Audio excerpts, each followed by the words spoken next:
Simple and easy capsicum rice ready பண்ணலாங்களா? அதுக்கு ஒரு பேனில் கொஞ்சமாக எண்ணெய் விட்டுட்டு கடுகு சேர்த்து பொரிஞ்சதும் பொடியாக நறுக்கி வச்சுருக்க பெரிய வெங்காயத்தை சேர்த்து நல்லா வதக்கிக்கலாங்க.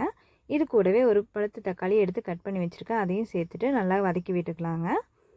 ஒரு கொத்து கருவேப்பிலையும் இது கூட நான் சேர்த்துக்கிறேங்க. இந்த ரைஸ்க்கு ஒரு பேஸ்ட் ரெடி பண்ணணுங்க. அதுக்கு ஒரு மிக்ஸி ஜாரில் 3 வரமிளகா, 5 பல் பூண்டு, கொஞ்சமாக தண்ணி சேர்த்து நல்லா பேஸ்ட்டை அரைச்சி எடுத்துக்கலாங்க. இந்த பேஸ்ட்டை பேனில் சேர்த்துட்டு அதனோட ராஸ்மெல் போகிற அளவுக்கு நல்லா வதக்கி விட்டுக்கோங்க.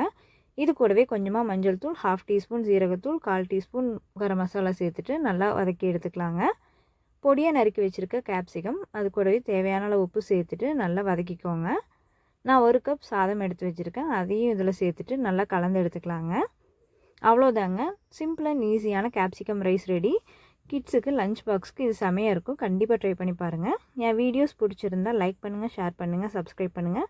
மோர் வீடியோஸ்க்கு என் இன்ஸ்டா பேஜ் ஃபாலோ பண்ணிக்கோங்க. தேங்க்யூ.